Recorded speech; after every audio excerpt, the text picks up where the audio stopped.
Puji Tuhan, selamat sore, salam semuanya. Apa kabar? Luar biasa ya. Saya melihat wajah-wajah yang sangat bersukacita pada sore hari ini. Sangat bergairah dan sangat berantusias di dalam Tuhan. Puji Tuhan, Bapak Ibu Saudara, malam hari ini, sore hari ini kita boleh bertemu kembali dalam webinar dengan tema Kami Siap untuk Membangun. Itu tema yang Tuhan berikan kepada saya pada hari ini, supaya kita menangkap apa yang Tuhan ingin kita kerjakan, dan supaya apa yang Tuhan inginkan segera terjadi di bumi ini. Bapak-Ibu Saudara, ada satu ungkapan ya, di sini dikatakan membangun gubuk dan menyelesaikannya lebih baik daripada membangun istana yang tak pernah terlihat pondasinya. Ya, jadi Bapak Saudara boleh lihat di sini, membangun gubuk dan menyelesaikannya lebih baik daripada membangun istana yang tidak pernah terlihat pondasinya. Apa artinya? Banyak orang ya punya keinginan untuk melihat sebuah atau sesuatu yang besar, sesuatu yang dahsyat, sesuatu yang luar biasa terjadi di dalam kehidupan kita ya. Tapi saudara, banyak orang hanya berhenti menginginkan sesuatu yang besar itu. Itu ibaratnya seseorang ini seperti orang yang pengen membangun sebuah istana tapi tak pernah mengerjakannya, sehingga tidak pernah terlihat pondasinya. Sebenarnya saudara, kalau dibandingkan membangun gubuk dan membangun istana, jauh lebih baik untuk membangun istana, bukan? Tapi kalau membangun istana tak pernah ada pondasinya dan tak pernah terwujud, ya lebih baik kita membangun gubuk tapi menyelesaikannya dan ada wujudnya. Nah, Bapak Saudara, sore hari ini kita tahu bahwa Allah yang kita sembah, Allah yang kita layani, yang telah memanggil, yang telah memilih kita, yang telah menguduskan kita, yang telah menyempurnakan kita ini adalah Allah yang punya rencana besar di dalam kehidupan kita. Pekerjaan-pekerjaannya adalah pekerjaan yang besar. Oleh sebab itu, Dia mau melakukan perkara-perkara yang besar di muka bumi ini, sehingga dunia boleh melihat bahwa Dia adalah Allah yang besar dengan karya manifestasinya yang besar juga di dalam kehidupan kita. Nah, oleh sebab itu kita awali dengan membuka firman Tuhan di dalam kitab Efesus. Efesus pasal 2 ayat yang ke-10. Mari kita baca firman Tuhan ini bersama-sama. Efesus pasal 2 ayat yang ke-10. Karena kita ini buatan Allah, diciptakan dalam Kristus Yesus untuk melakukan pekerjaan baik yang dipersiapkan Allah sebelumnya. Ia mau supaya kita hidup di dalamnya. Kita bersyukur Paulus menulis dalam Efesus 2:10 ini memberitahu kepada kita semuanya sore hari ini, kita ini adalah buatan Allah, diciptakan di dalam Kristus Yesus. Apa artinya kita ini buatan Allah, diciptakan di dalam Kristus Yesus? Saya gambarkan seperti ibu-ibu biasanya kalau membuat kue ya. Sekarang banyak kue itu yang beraneka ragam bentuknya ya. Ada yang bentuk bunga, ada yang bentuk binatang dan sebagainya. Dan lucu-lucu kadang-kadang ya. Nah, kadang-kadang orang tidak lagi memperdulikan rasanya, tapi karena sudah tertarik dengan modelnya, dia beli saja. Nanti sampai di rumah baru kecewa, rasanya nggak enak. Tapi tadi ketika dipajang itu begitu menarik ya, karena ada bentuknya seperti itu. Nah, bagaimana proses sebuah kue itu sampai akhirnya menjadi sebuah bentuk yang begitu unik, begitu indah, begitu menarik seperti itu. Saudara, ibu-ibu itu pasti membuat kue itu di dalam sebuah cetakan, ya. Jadi tepung itu lalu dicetak di situ. Nah, setelah itu dikeluarkan, lalu menghasilkan sebuah bentuk sesuai dengan cetakannya itu. Nah, saudara, dengan ilustrasi ini, saya harap Bapak Ibu Saudara bisa menangkap dan bisa mengerti tentang apa yang dikatakan oleh Efesus pasal 2 ayat 10 ini. Kita ini buatan Allah, diciptakan dalam Kristus Yesus. Ketika Allah menciptakan kita, kita itu dicetak. Cetakannya adalah Yesus. Ya, cetakannya adalah Yesus. Nah, Tuhan mau kita bertumbuh, ya, kita ini wujudnya sama seperti Yesus. Karena cetakannya adalah Dia, ya. Nah, kenapa Allah menciptakan kita begitu mulia sampai cetakannya seperti Yesus itu? Karena Allah punya tujuan. Kita yang diciptakan di dalam Kristus Yesus itu ternyata tujuannya adalah untuk melakukan pekerjaan-pekerjaan yang baik yang telah dipersiapkan Allah sebelumnya, dan Ia mau supaya kita hidup di dalamnya. Amin. Nah, Bapak Saudara, saya harap Bapak Saudara mulai mengerti. Ya, ketika kita dipilih oleh Tuhan, hidupmu sangat berarti. Karena Tuhan sedang mengharapkan sebuah proses, sebuah bentuk atau sebuah hasil yang kita wujudkan melalui kehidupan kita ini, yaitu pekerjaan-pekerjaan baik yang telah dipersiapkan Allah. Itu harus kita kerjakan, sehingga apa yang diharapkan oleh Allah, apa yang sedang direncanakan oleh Allah, yang merupakan sebuah agenda Allah itu harus termanifestasi dan terjadi di muka bumi ini. Ya, seperti doa Bapa kami itu, ya, jadilah kehendakmu di bumi seperti di surga.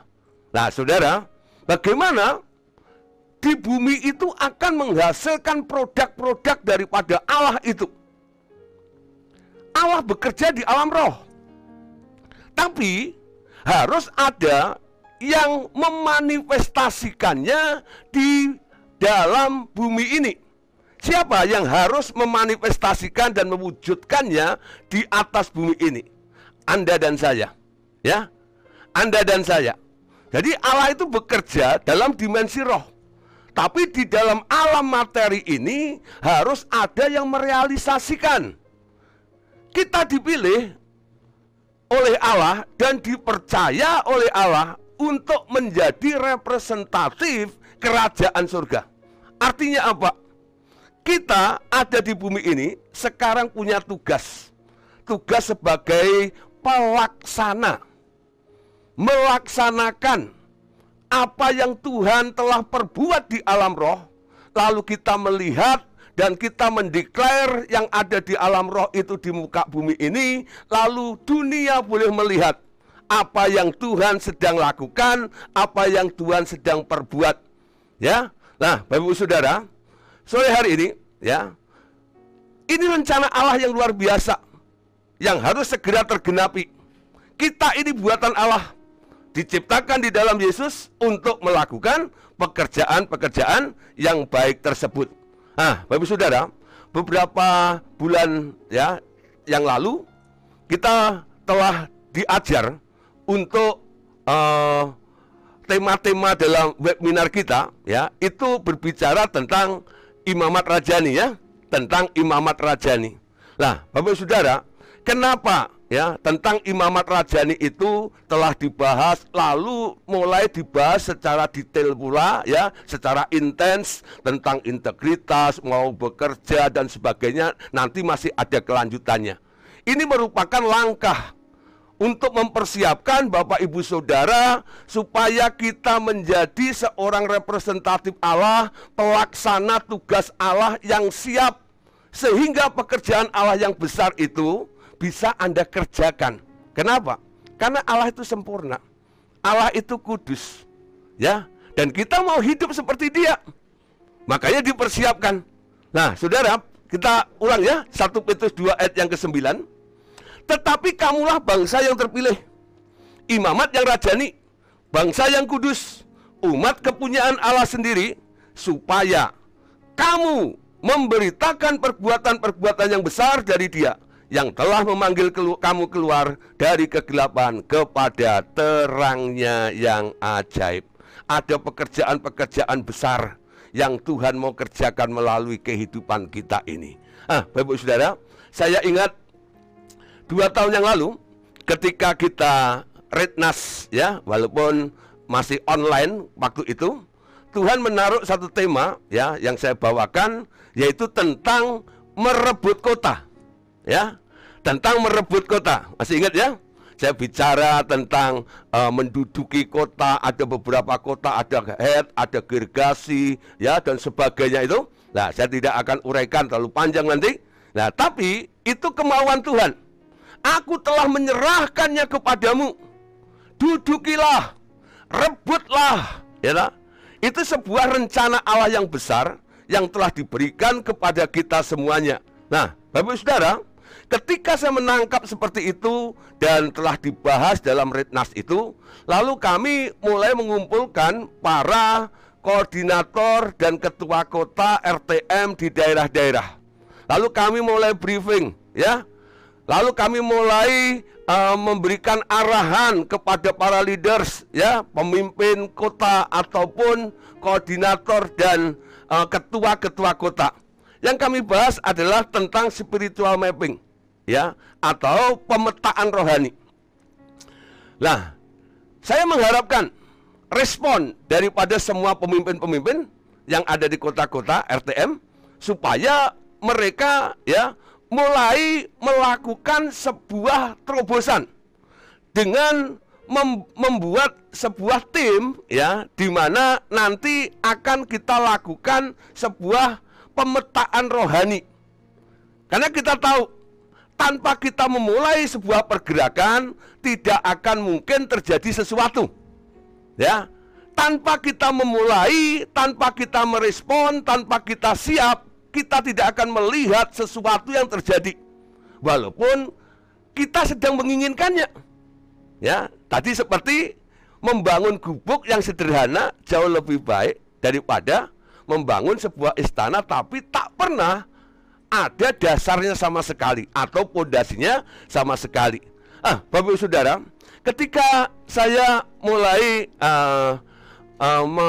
mempersiapkan materi ini tentang kami siap membangun, saya diingatkan tentang pengalaman, ya, di mana saya pernah mengalami sebuah proses dalam kehidupan saya, ya, itu terjadinya kurang lebih pada tahun 1988, ya. Mungkin ada dari sini yang belum lahir, ya, tahun itu, ya.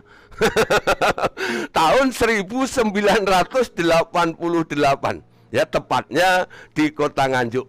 Nah, saya terinspirasi karena suatu kali, ya, saya terkonek kembali dengan teman saya di Facebook, ya. Dan setelah kami ngobrol-ngobrol dan akhirnya saya tahu keberadaan mereka, ya. Ternyata teman saya ini sudah menjadi orang sukses di Jawa Timur. Dia sekarang punya pabrik beras dengan merek sendiri juga. Lalu saya bilang, wah, kamu hebat, ya. Lalu dia mulai berbalik, dia mulai cerita seperti ini. Gideon, tahu nggak? Saya mengamati teman-teman kita ini, seangkatan kita itu, ternyata pada berhasil semua loh. Lalu dia mulai menyebutkan, ada satu, ya, teman saya sekarang menjadi seorang hamba Tuhan di Amerika, ya, di bawah asuhan Pak Timotius Arifin. Nah, saudara, dia ada di Las Vegas di sana sekarang. Nah, ada satu lagi, ya, teman saya, mereka sekarang ada di daerah Sulawesi, tepatnya di Poso. Dia menjadi ketua, ya, ketua majelis daerah yang ada di situ. Nah, ada juga yang menjadi hamba Tuhan, cukup berhasil juga di Surabaya. Ada juga yang menjadi hamba Tuhan di Nganjuk dan sebagainya. Lalu teman saya itu bilang, wah, angkatan kita ini bersyukur, ya, menjadi orang-orang yang berhasil juga. Bapak Ibu Saudara, kalau saya ada juga di tempat ini, saya bisa berdiri pada sore hari ini bukan sebuah kebetulan. Kami ada karena adanya sebuah persiapan yang Tuhan sudah bangun di dalam kehidupan kami. Nah, sini akan saya tampilkan sebuah foto, walaupun agak kabur, ya. Nah, ini pertanyaannya begini. Coba dari foto ini, coba cari wajah saya. Ada yang bisa menemukan? Ya, karena bukan makhluk halus, harusnya bisa ditemukan ya. Nah, coba amati dengan cermat. Kira-kira mana ini? Pak Gideon itu yang mana ya?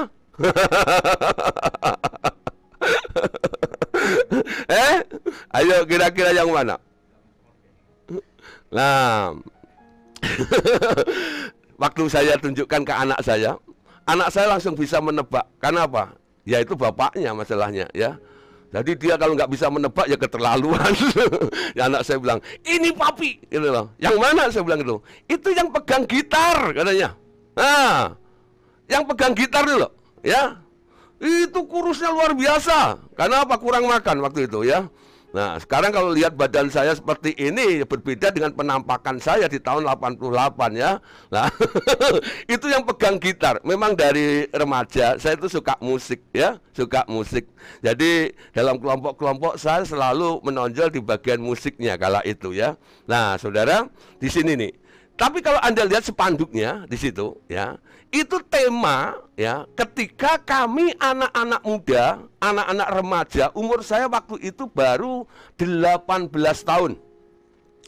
Kami dibina oleh seorang hamba Tuhan, namanya Tante Lans ya, orang Rote. Nah, dia gembala GPDI di Nganjuk. Nah, beliau mengumpulkan para remaja ini lalu membuat seperti youth camp gitu ya. Tapi sangat sederhana. Itu diadakannya di tengah hutan, hanya pakai tenda. Jadi sangat minimalis sekali, ya. Jadi ala kadarnya kami berkumpul di situ. Lalu tema yang diangkat adalah kami siap untuk membangun. Ya, kami siap untuk membangun. Kala itu kami sebenarnya nggak merasakan apa-apa. Ya namanya anak umur 18 tahun hanya seneng ngumpul sana sini hahaha ya di tengah hutan gitu ya, menikmati alam dan sebagainya. Tapi saya melihat sekarang dampak hasil daripada sebuah atau sesuatu yang dipersiapkan. Ternyata komentar dari teman saya itu membuat saya mengerti kenapa angkatan kami itu banyak yang berhasil.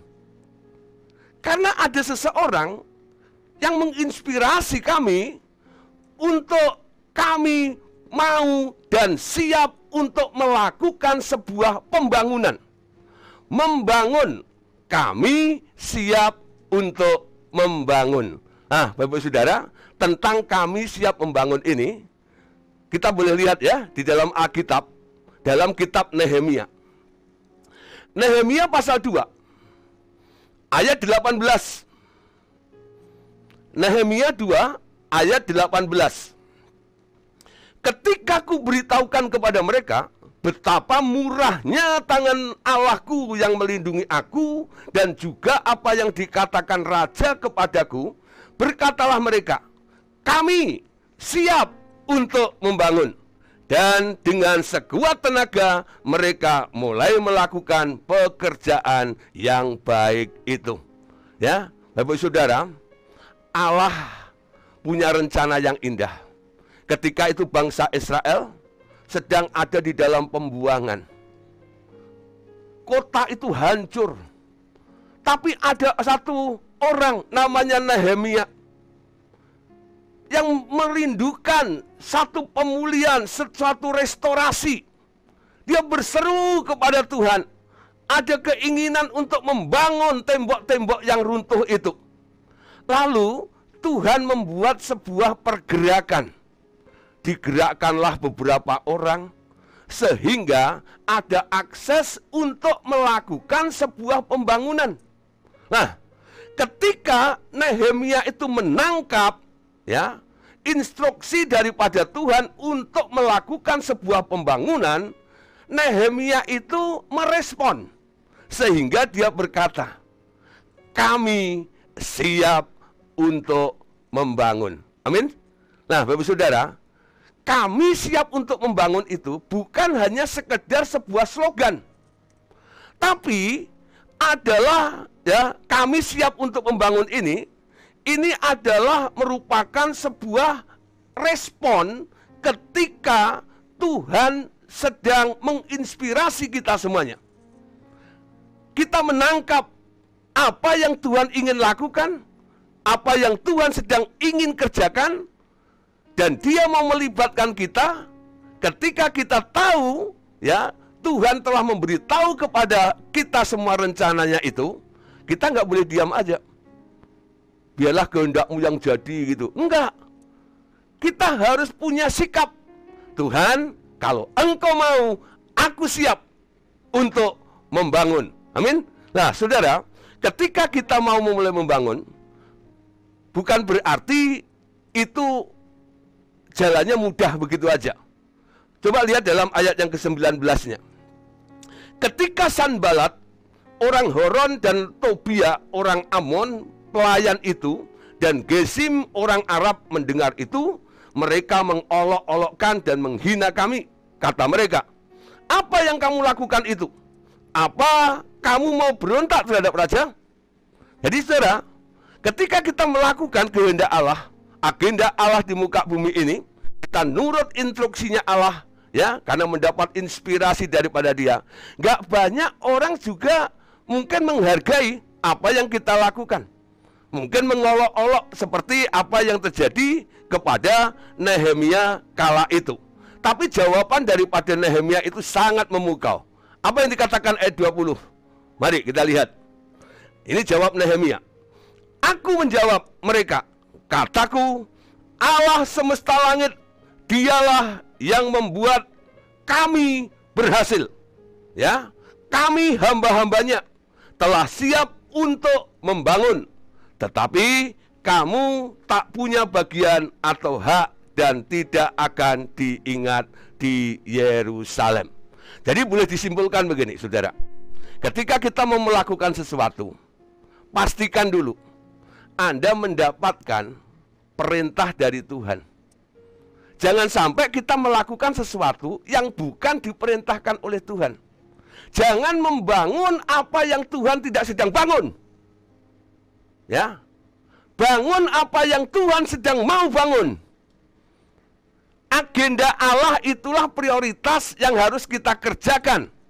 Tangkap dulu. Nah, saya membuat kesimpulan, ya, next. Di sini kesimpulannya begini. Lihat dulu ya.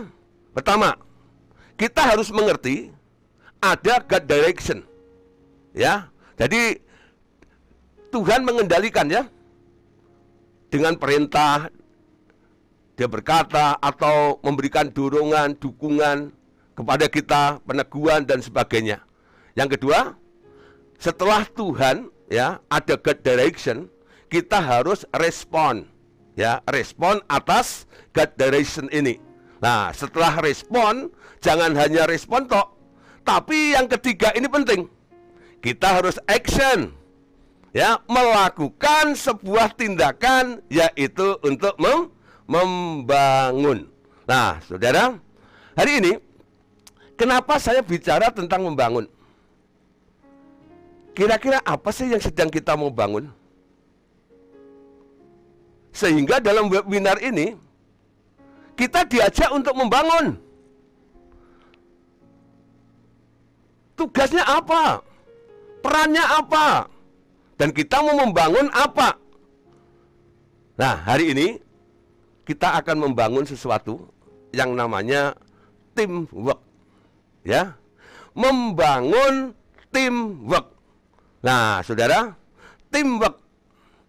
Saya harap Bapak Saudara mulai membuka hati, membuka telinga, dan mulai memperhatikan. Ini merupakan tawaran untuk kita semuanya boleh join bersama-sama.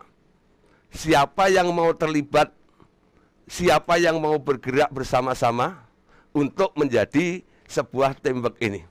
Ya. Nah, bicara tentang teamwork, ya, di sini saya perhatikan sini ya, next. Nah, perhatikan sini ya. Tim, ya. Tim itu disingkat, ada singkatan, ada kepanjangannya ya. Yaitu T-nya together, E-nya everybody, ya, A-nya activist, ya, M-nya more, yang berarti bersama semua orang untuk mencapai lebih banyak. Ya. Nah, kita membuat sebuah teamwork ya, dengan tujuan orang-orang yang berkumpul, orang-orang yang bersama ya. Kita sedang mempunyai target untuk mencapai perkara-perkara yang lebih besar, lebih banyak, dan lebih hebat lagi. Amin. Nah, saudara, kenapa harus dibangun teamworknya dulu? Untuk kita menghasilkan sesuatu yang besar itu. Pengkhotbah pasal 4, ayat 9 sampai ayat yang ke-12. Berdua lebih baik daripada seorang diri, karena mereka menerima upah yang baik dalam jerih payah mereka. Ayat 10. Karena kalau mereka jatuh, yang seorang mengangkat temannya. Tetapi wahai orang yang jatuh, yang tidak mempunyai orang lain untuk mengangkatnya. Ayat 11. Juga kalau orang tidur, berdua mereka menjadi panas. Tetapi bagaimana seorang saja dapat menjadi panas? 12. Dan bila mana seorang dapat dikalahkan, 2 orang akan dapat bertahan. Tali 3 lembar tak mudah diputuskan. Ada kekuatan, ada kekompakan, saudara, ketika terjadi sebuah teamwork. Nah, saudara, teamwork ini juga tidak muncul begitu saja. Ya, next. Seperti halnya seorang pemimpin tidak dilahirkan. Pemimpin itu tidak dilahirkan, tapi pemimpin itu muncul karena dibentuk. Demikian pula sebuah teamwork harus dibangun dengan melewati berbagai proses di dalam pembentukan teamwork tersebut. Ya, nah, diawali dengan tahap pengenalan pribadi dan sesama anggota. Lalu ada tahap konflik dan perbedaan pendapat. Kemudian terjadi proses saling memahami dan penyesuaian pribadi yang dilanjutkan dengan kemampuan untuk saling mengisi dan bersinergi. Ya, Bapak Saudara, ketika teamwork itu nanti dibentuk, memang mungkin ada tahap ya, di mana kita harus mengenal dulu satu tim itu anggota satu dengan yang lainnya. Nah, ketika beberapa orang kumpul bersama, mungkin akan terjadi konflik yang terjadi ya, karena adanya perbedaan pendapat satu dengan yang lain. Tapi saudara, dengan kita masuk dalam proses ini, kita akan mengalami atau memahami dan mulai melakukan penyesuaian pribadi, dan karena kita bisa menyesuaikan, maka akan terbentuk sebuah sinergi dalam tim tersebut itu ya. Nah, saudara, jadi, tim yang akan kita bangun, yaitu sebuah teamwork yang baik, itu adalah kumpulan orang-orang yang pertama, ya, yaitu orang yang memiliki tujuan dan mau berjalan ke arah yang sama. Ya, yang pertama, yang mau menjadi teamwork adalah mereka orang-orang yang memiliki tujuan dan mau berjalan ke arah yang sama. Ketika kami briefing ya kepada para pemimpin-pemimpin, ketua kota, saya menghimbau para ketua kota, koordinator kota untuk mencari anggota-anggota RTM yang ada di daerah-daerah. Siapa? Adakah orang-orang yang memiliki tujuan yang sama untuk mengembangkan RTM yang ada di daerah masing-masing ini?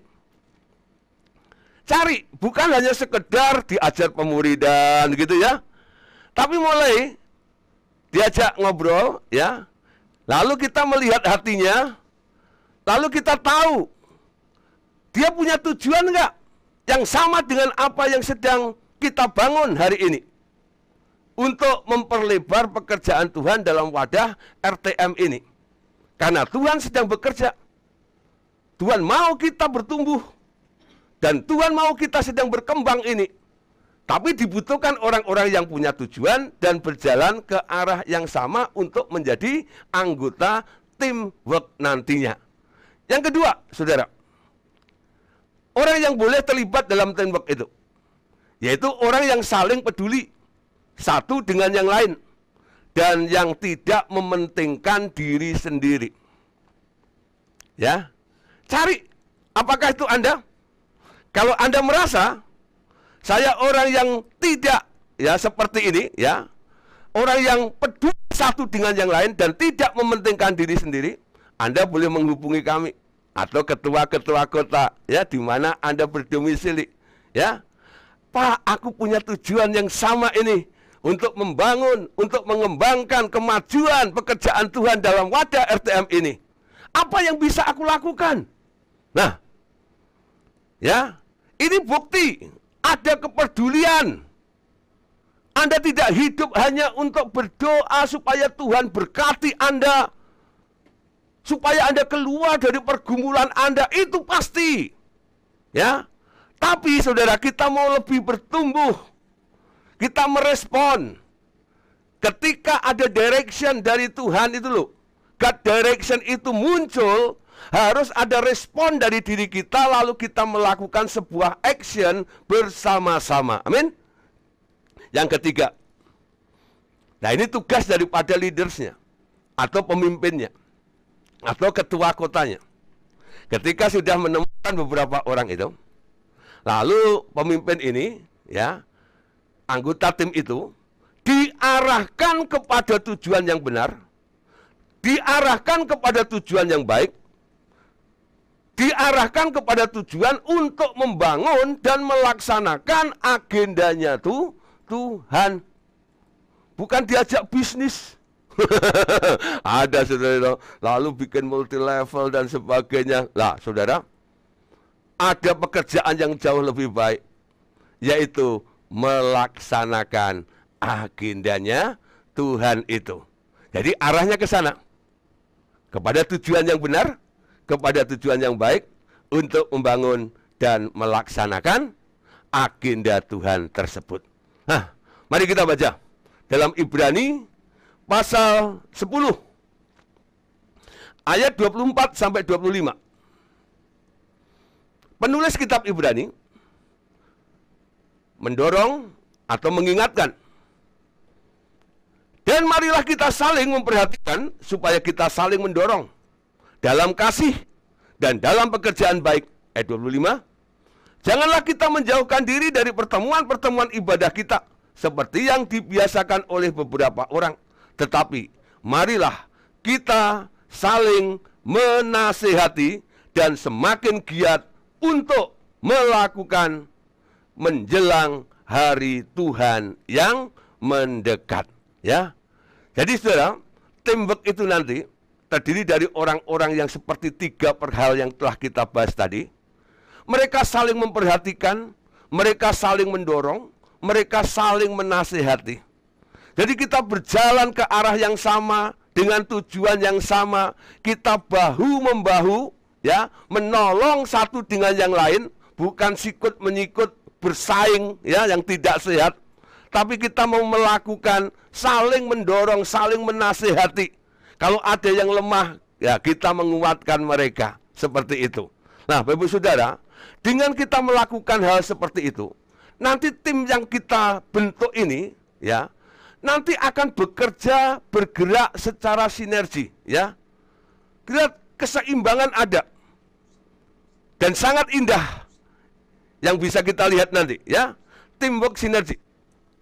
Dalam Nehemia 3 ayat 1, maka bersiaplah imam besar Eliasib dan para imam, saudara-saudaranya, lalu membangun kembali pintu gerbang domba. Mereka mentahbiskannya dan memasang pintu-pintunya. Mereka mentahbiskannya sampai menara Mea, menara Hanael. Saudara, dimulai dari imam besar Eliasib, maka bersiaplah. Pergerakan ini dimulai dari leaders, dari pemimpinnya, pemimpin kota, ketua kota, ya. Bersiaplah imam besar Eliasib dan para imam-imam itu, lalu menggerakkan anggota timnya. Mereka mulai bekerja sama, mereka mulai bergerak. Memang saudara, namanya kumpul dengan orang banyak. Pasti ada perbedaan satu dengan yang lainnya, bukan? Mungkin itu ya, skillnya berbeda ya. Mungkin yang lain-lainnya. Ada perbedaan-perbedaan. Nah, perbedaan terjadi, perbedaan ada ya. Ternyata untuk saling melengkapi. Amin. Perbedaan ada untuk saling melengkapi. Jadi jangan terus dipersoalkan, oh kamu nggak kayak saya, ya toh? Kamu harus seperti saya. Mungkin ada perbedaan-perbedaan. Ya namanya manusia, ya toh? Dari rahim yang berbeda, ya, dari culture yang berbeda, dari pendidikan yang berbeda. Tapi perbedaan-perbedaan itu ternyata memperkaya dan bisa digunakan untuk saling melengkapi. Nah, saudara, ketika Nehemia membangun tembok Yerusalem itu kembali, apa yang terjadi? Orang-orang yang direkrut, orang-orang yang merespon untuk membantu dan siap membangun bersama dengan Nehemia ini, ternyata profesinya berbeda-beda. Nehemia 3:8, ya. Ini saudara buktinya. Berdekatan dengan mereka Uziel bin Harhaya, salah seorang tukang emas, mengadakan perbaikan, dan berdekatan dengan dia Hananya, seorang juru campur rempah-rempah. Mereka memperkokoh Yerusalem sampai tembok lebar. Jadi satu tukang emas, ya. Kalau mungkin sekarang ya, ada tim, ada anggota yang bergabung untuk menjadi tim kita. Ternyata dia profesinya, dia buka toko emas, ya. Lalu ada juga nih yang direkrut, ternyata dia juru campur rempah-rempah. Kalau sekarang tukang jamu gendong kali ya. Tukang jamu gendong. Tukang, itu kan ahli mencampur rempah-rempah, betul? Ya toh? Nah, jangan menghina tukang jamu gendong, saudara. Itu ada di Alkitab. Ya. Juru campur rempah-rempah namanya. Ya. Nah, termasuk orang yang ikut membangun tembok Yerusalem tersebut. Tapi Anda lihat, walaupun skillnya berbeda, profesinya berbeda, mereka bisa bersinergi. Bisa bekerja sama. Si tukang emas itu, betul nggak ya? Dia tidak merasa berbeda, tidak terhambat, tidak terhalang ketika harus bekerja sama dengan juru campur rempah-rempah itu. Jadi profesi, ya, latar belakang yang berbeda, skill yang berbeda, tidak menjadi persoalan bagi tim ini, ya. Nah, saudara, di sini kenapa walaupun terdiri dari orang-orang yang berbeda, tapi mereka tetap bisa bersinergi dan melakukan sesuatu, ya, dalam tim tersebut. Ya, yang perlu disadari, ya, next. Sekarang goalnya, menyadari tujuan utamalah yang menjadi motivasi kita. Motivasinya apa? Ketika membangun sebuah teamwork ini sedang melakukan apa? Goalnya apa? Nah, Bapak Saudara, nanti kami dari pusat akan memberikan direction-nya. Apa yang Tuhan ingin lakukan di dalam wadah RTM ini, nanti kami akan sampaikan kepada Bapak Ibu Saudara sebagai goal yang harus kita kerjakan bersama-sama ini. Ya. Jadi kita tidak lagi, Pak, gini-gini, enggak, tapi kita lihat kita sedang dibawa oleh Tuhan, ya, untuk sebuah tujuan. Goalnya kemana ini? Nah, saudara, ketika kita tahu goalnya dan kita melakukannya, perbedaan tidak menjadi persoalan bagi kita semuanya. Amin. Nah, Bapak Saudara, bagian yang terakhir. Sekarang fungsi daripada teamwork itu sendiri apa? Kenapa untuk melakukan semuanya itu harus dibangun sebuah teamwork itu? fungsi daripada tim. Yang pertama, dengan adanya teamwork ini akan menghasilkan ide-ide yang lebih kreatif. Kenapa? Terdiri dari berbagai banyak anggota. Satu dengan yang lain, Tuhan bilang begini ya, saya nangkep seperti ini ya. Idenya enggak satu. Ya. Banyak ide-ide yang kreatif akan muncul di situ. Tuhan akan pakai setiap anggota ini. Tuhan bisa berbicara kepada mereka. Lalu ide-ide baru mulai bisa kita tangkap bersama-sama. Yang kedua, dengan adanya teamwork, beban pekerjaan bisa menjadi lebih ringan. Amin. Ya, nggak one show man, nggak bekerja sendiri. Ya, beban pekerjaan lebih menjadi ringan. Yang ketiga, pekerjaan lebih efisien. Ya, lebih efisien. Nah, saya beri contoh. Ada 2 contoh. Yang pertama, dalam Markus 2, ayat yang keempat. Dari gambarnya, Bapak Ibu Saudara bisa melihat ya. Ini adalah orang lumpuh yang digotong oleh 4 orang, lalu dibawa kepada Tuhan. Lalu mengalami mujizat kesembuhan. Ya, Markus 2:4 saya baca. Ketika mereka tidak dapat membawa orang itu ke dekatnya Yesus, karena orang banyak, mereka pun membuka atap di atas Yesus. Setelah membukanya, mereka menurunkan tilam tempat orang lumpuh itu terbaring. Bapak Ibu Saudara boleh bayangkan ya, bagaimana upaya dari 4 orang ini untuk membawa 1 orang lumpuh ini supaya bisa berjumpa dan mengalami mujizat ketemu Tuhan. Ya, 4 orang ini sepakat. Pertama, 4 orang ini harus punya tujuan yang sama. Coba saudara, kalau 4 orang yang menggotong orang lumpuh ini tujuannya berbeda.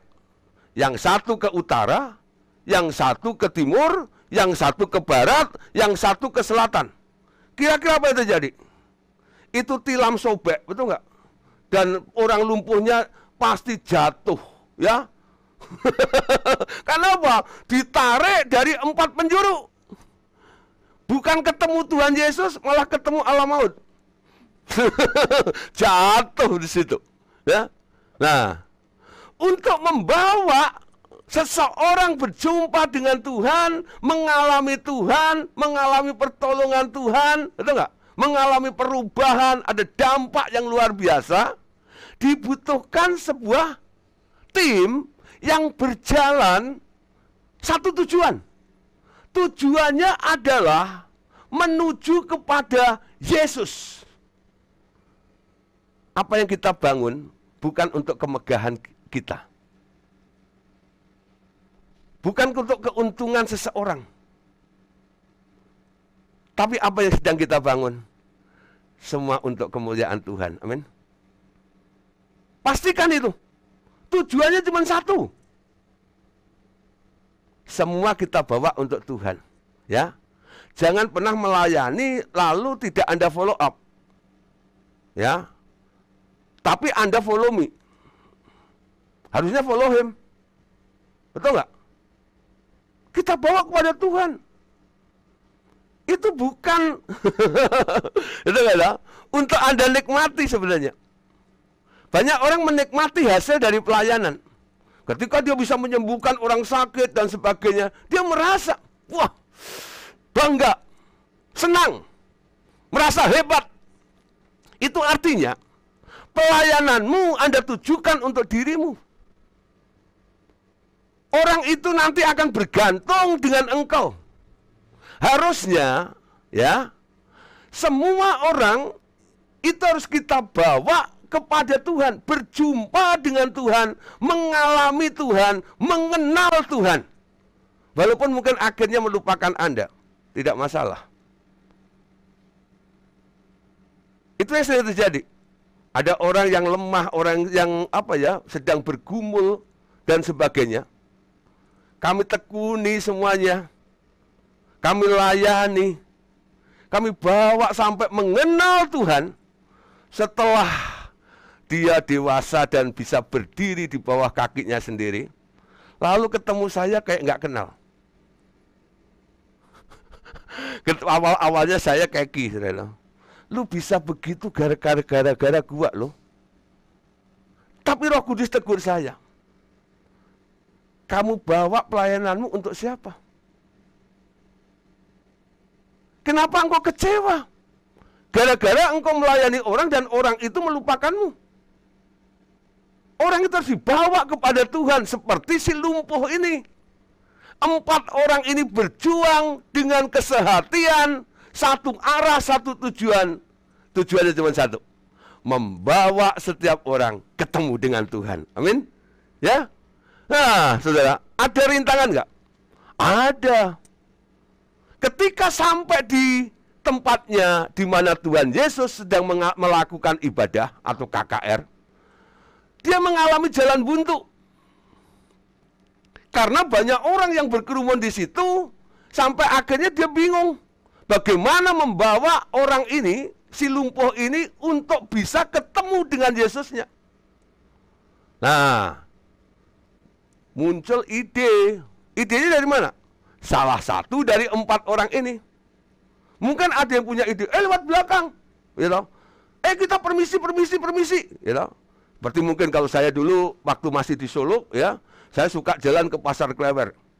Lalu saya mulai ikutin trik dari seseorang di mana menembus kerumunan orang-orang itu supaya dapat jalan. Gitu. Dia itu ngomong begini, air panas. Itu orang pada minggir semua. Padahal dia nggak bawa air panas. Hanya ngomong air panas. Itu dapat akses, dapat jalan.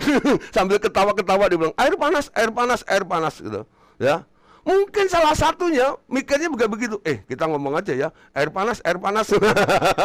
Supaya dapat jalan untuk nyampe ke Yesus, ya. Atau minta tolong, beri jalan kami. Tapi ada satu yang punya ide gila. Yuk kita lewat atas. Kan atas ada atapnya. Oh gampang, kita bongkar saja atapnya nanti.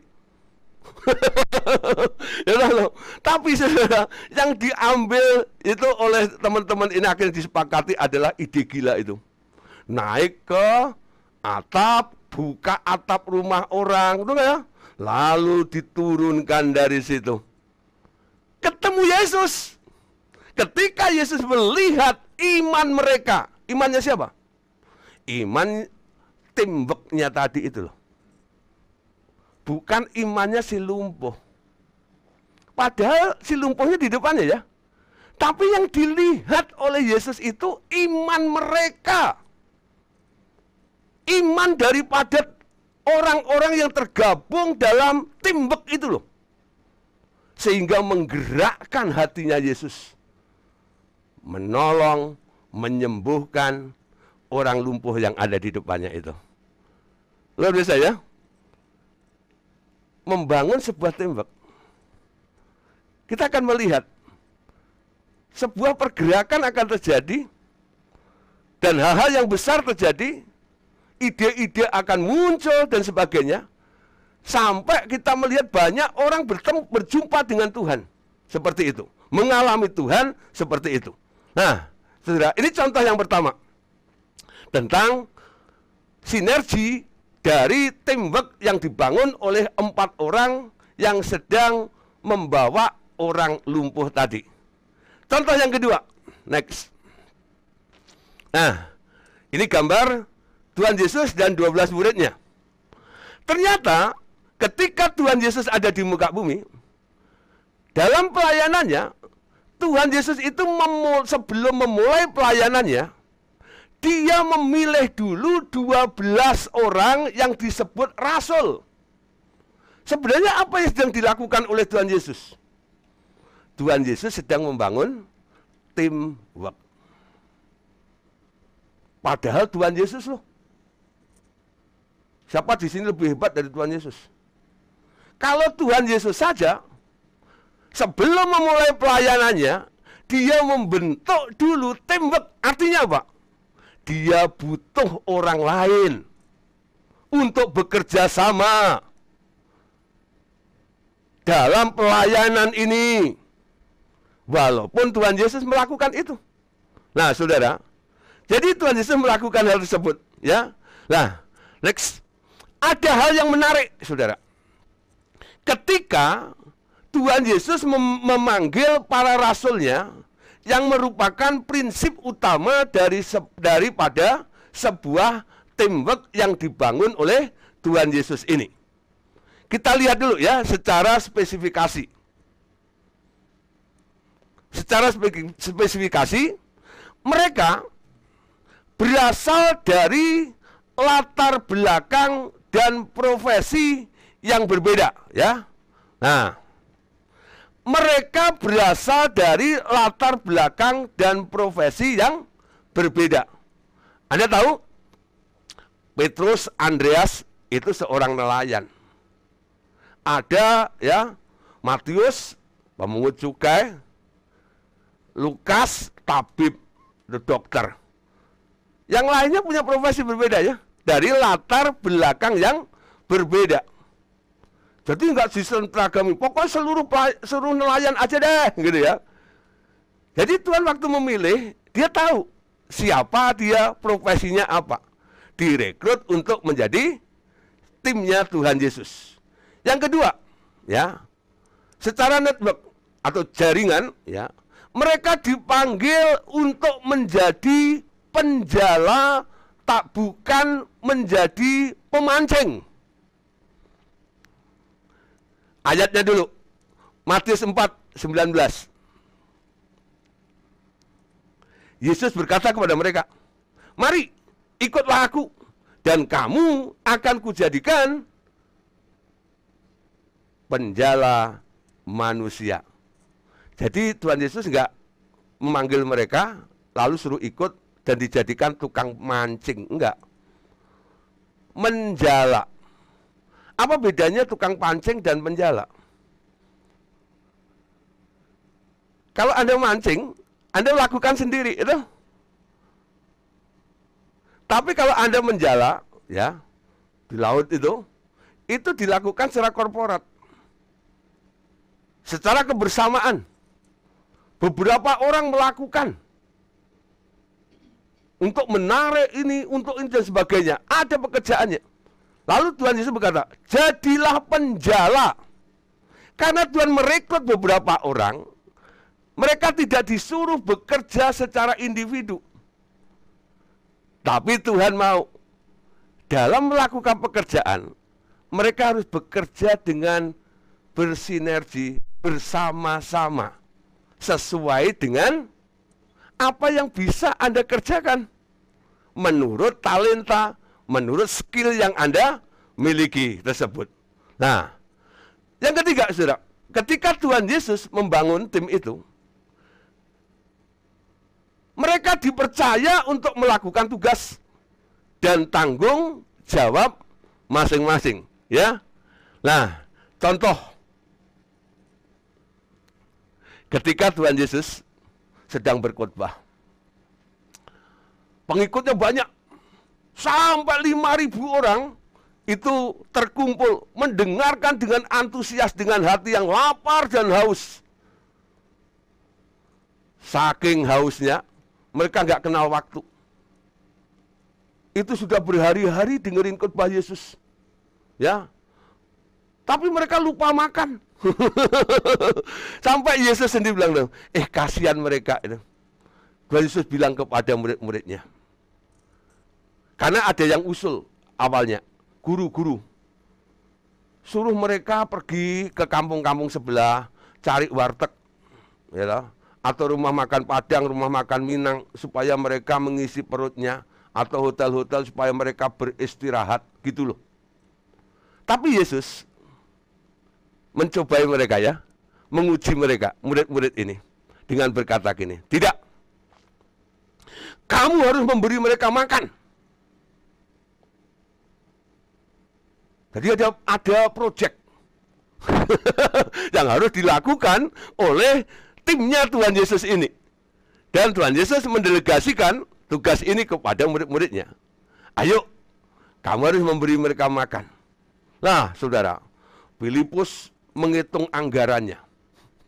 Kalkulasi. Tanya sama Om Yudas. Yudas, kas ada berapa? Ya, dapat laporan dari Yudas. Dia hitung kira-kira jumlah dana yang ada di kas itu mencukupi nggak kalau dipakai buat beli makanan untuk 5.000 orang. Lalu Filipus mulai lapor, guru, duitnya nggak cukup. Kalau toh ada duitnya, mau belanja di mana? Ya, di tengah hutan kayak begini nggak ada catering. Ya, nah, lalu Petrus dan Andreas, dia seorang nelayan ya, dia jadi humas. Dia cari dari antara semua yang hadir itu. Akhirnya menemukan ada seorang anak kecil yang punya 2 ekor ikan dan 5 ketul roti. Ya, kenapa Petrus dan Andreas bisa menemukan?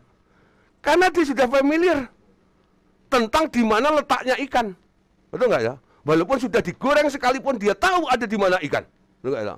Ternyata ada di kantongnya si anak kecil itu. Ya, ini karena pengalaman si Petrus sudah lama menjadi penjala ikan. Jadi tentang di mana ada ikan dia paling tahu, saudara.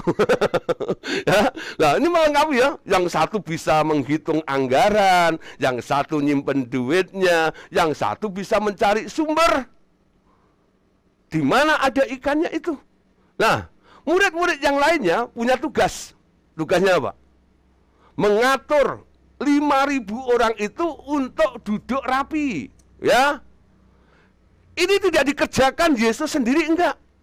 Yesus enggak teriak-teriak, hei, siapa yang punya ikan? Enggak. Yesus enggak menyuruh orang-orang itu untuk duduk berkelompok-kelompok. Itu yang melakukan anggota timnya, murid-muridnya semuanya. Apa yang dilakukan Yesus? Cuman satu. Ketika ide, hasil, gagasan dari anggota tim itu diserahkan kepada Yesus, wujudnya 2 ekor ikan, 5 ketul roti. Yesus angkat kepada Bapa. Bapa, aku mengucap syukur. Ini tugas leader, tugas pemimpinnya. Mengangkat semuanya. Bapak, aku mengucap syukur. Terjadi mujizat.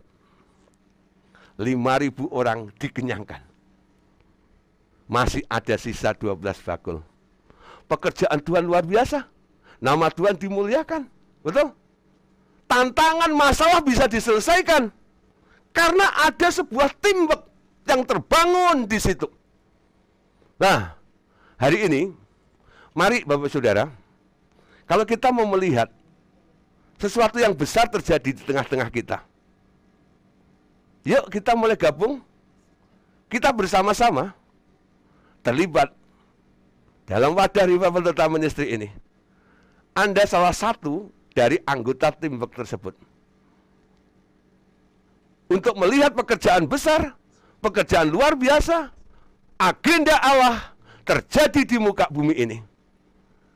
Dan itu bukan untuk kebesaran atau kehebatan seseorang, tapi Tuhan yang dimuliakan. Amin. Kami siap untuk membangun. Amin. Mari kita berdoa. Bagi Bapak Ibu Saudara yang menangkap pesan ini, dan Anda siap, rela, dan mau untuk bergabung, terlibat menjadi teamwork, angkat tanganmu.